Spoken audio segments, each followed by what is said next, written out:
Hello students, thank you for sticking around. I hope that you're learning a lot about how to become a witch. Now, when I first became a witch, one of the questions that I had, because I didn't know anybody that was a witch, was where do I find people, and are these people trustworthy, and should I be in a coven? And of course, you want to be in the same community. So the first thing I did after reading a lot of books and research a lot of things on the internet and take a couple courses was I tried to look for covens in the area. And in my case, I was a little bit disappointed. The people I reached were sometimes they were respectful and were kind of in the new glitch, cliques, in their own cliques. We don't accept any more members, or they seem to be covens that were mainly, directed by men, and others they seem to be like, oh, we don't accept anybody if you're not like a second year. So there seem to be a lot of regulations and a lot of barriers. And so I started researching about how do I go around about being a solitary member.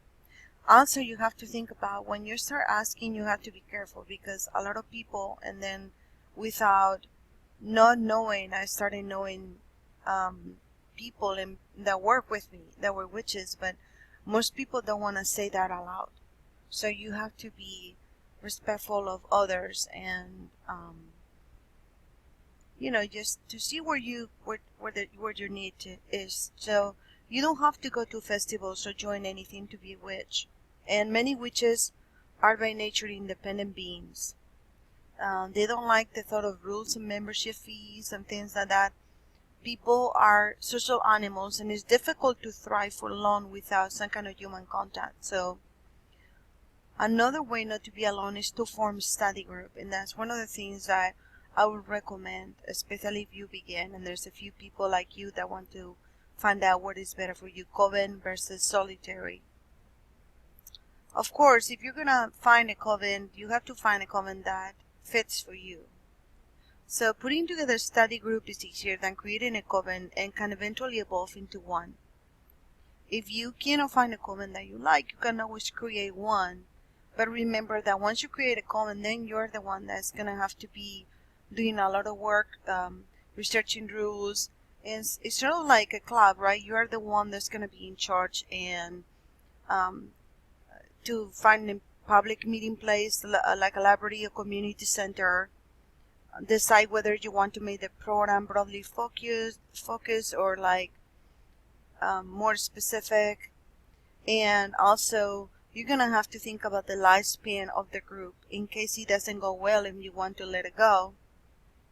So doing a course of 8 weeks is a good length, or maybe one meeting per week.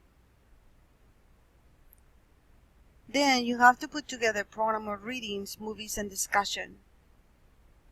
Remember that if you have created your own coven and then you want people to join, you're going to have to be like the leader, and you're going to have to create some kind of videos or movies or pagan witchy themes, something. Come up with some kind of resources and lead the discussions. You can also do field trips to open Sabbaths and celebration and lead exercises. So for a craft-oriented program, your 8 topics could be something like what is a witch and terms and definitions from many sources. Talk about history and witchcraft in the Middle Ages, like the Burning Times. What is the difference between wise women and cunning men, and witches as healers and midwives? Of course, you have to talk about the wheel of the year and lunar cycle, and definitely about magic spells and rituals.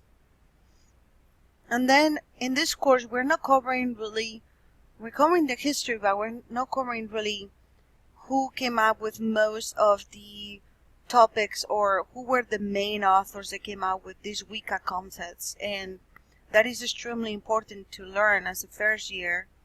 So you might want to research Gerald Garner and the birth of modern Wicca, or mapping the universe and how which Wiccans and witches have the worldview.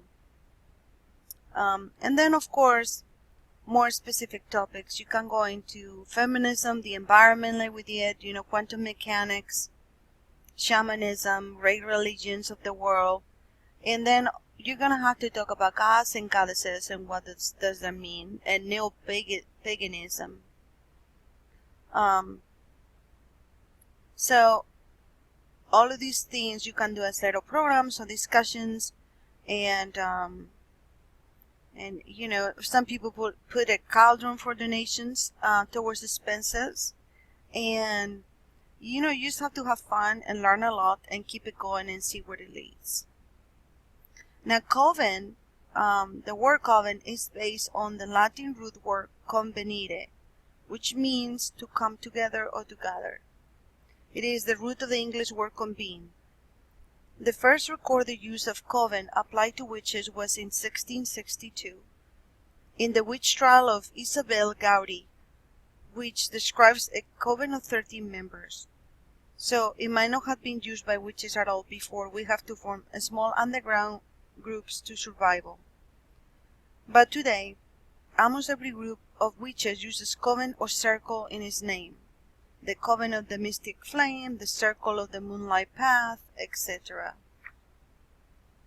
Now, wolves hunt in packs, and mustangs run in herds, and witches make magic in covens, or not.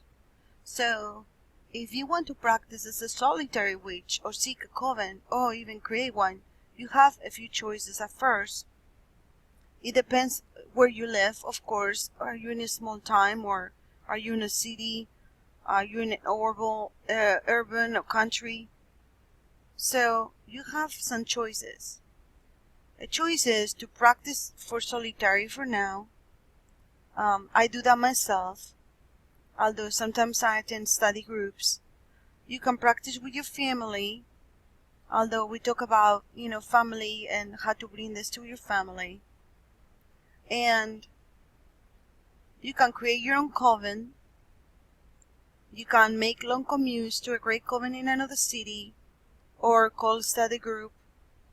So, some things you need to think about before you join a coven are the following questions. So, do you prefer to be around people, or really do you enjoy solitary activities? How does your partner or family feel about joining a coven?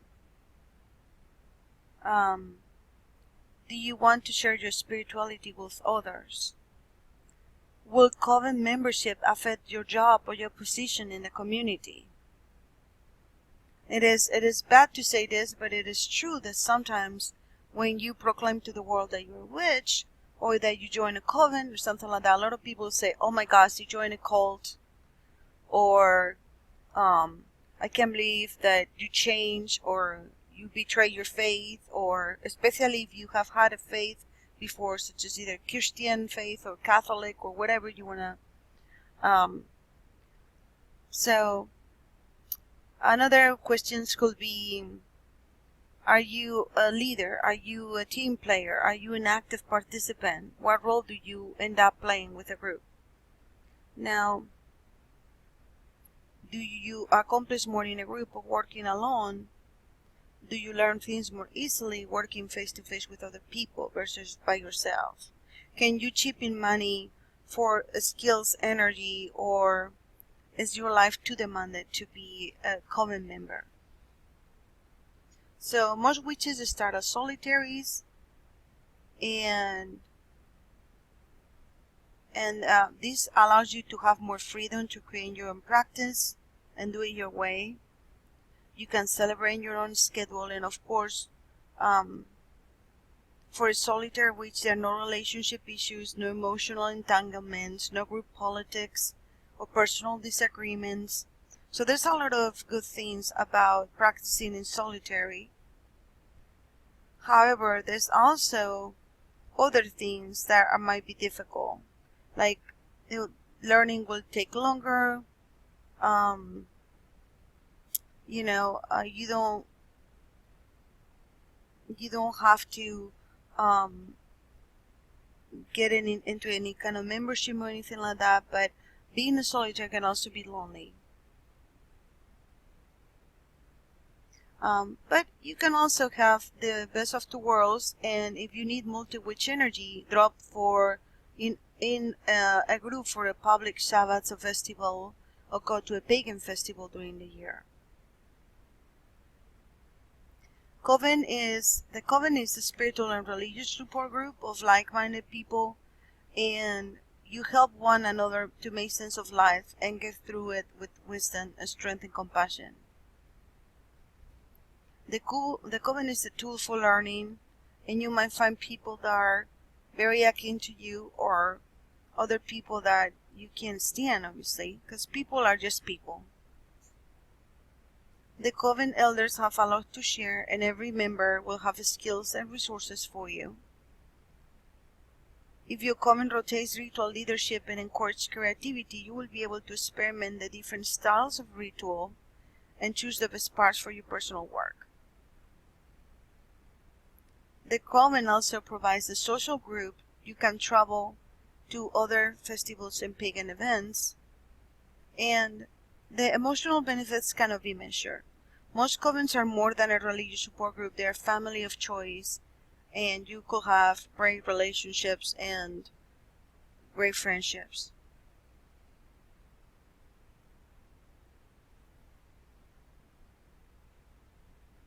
Now, the downside of coven membership is that membership in any group brings challenges. We are social animals, but none of us are flawlessly adept to it.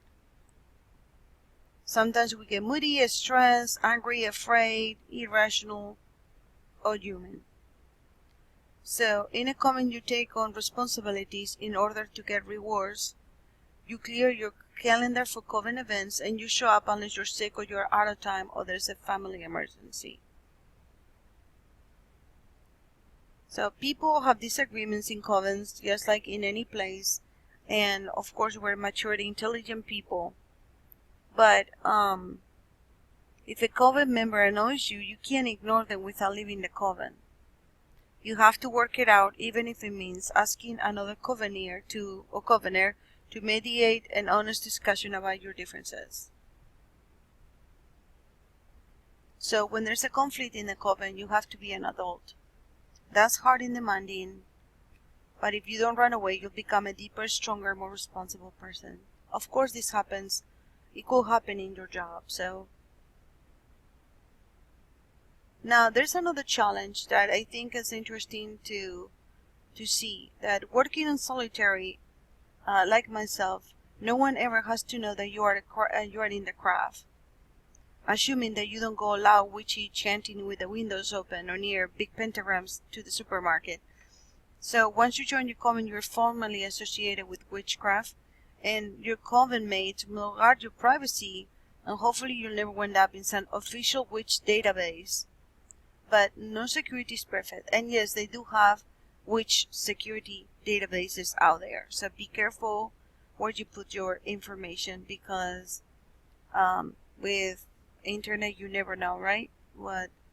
So not every single coven is led by wise and benevolent people, so that's another thing you need to have into account. Most covens are filled with honest people doing their best to follow a spiritual path, but some have members or even leaders who are not very wise, who make hurtful mistakes due to ignorance or ego. And a few covens are nasty scams where criminals use the charm and mystery of the craft to draw victims for money, sex, and power. And yes, there are some of those, so just be careful. So I'm going to give you some signs or questions that reveal danger signals that usually warn you away from the imitations. Signals that a coven may not be good for you. Does this group pretend to have the one true, right, and only way of doing witchcraft? Are they critical of other groups or traditions? That's a no-no. Are students discouraged from mingling with other groups or taking classes elsewhere? Do leaders insist that they can teach everything you need to know? When you ask tough questions, are leaders secretive or evasive? Are large amounts of money demanded from members? Has anyone made unwanted sexual advances or implied that sexual activity is expected? You have to be careful with that one because there's a lot of that going around. Do leaders require you to perform personal services apart from helping to maintain the temple or ritual area? Do they promise advancement through the degrees of initiation in return for sexual favors, monetary contributions, or personal services? Yes, remember, there's a lot of courses online to be first, second, and third degree, and you have to be careful. Somebody asking you for a huge amount of money or quid pro quo source, then you need to run. Is there discussion and acceptance of negative magic, magical battles, revenge, counter spells, or destruction of enemies? Something like that, you need to run also. Are there the core symbols and altar on the creepy side with focus on darkness and death? Some groups might be saying they're witchcraft when in reality they're satanist cults and things like that. You also have to stay away from those. Are the leaders not to be questioned? Do they act as though the word is low? Do you get warning signals from your inner bell, intuition, or gut feelings? If you trust your instincts, if it feels bad, walk away.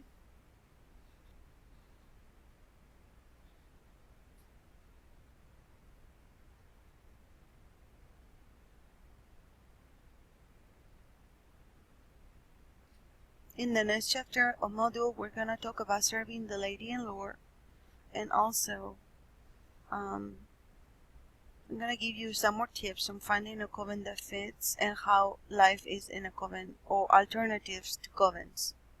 I'll see you then.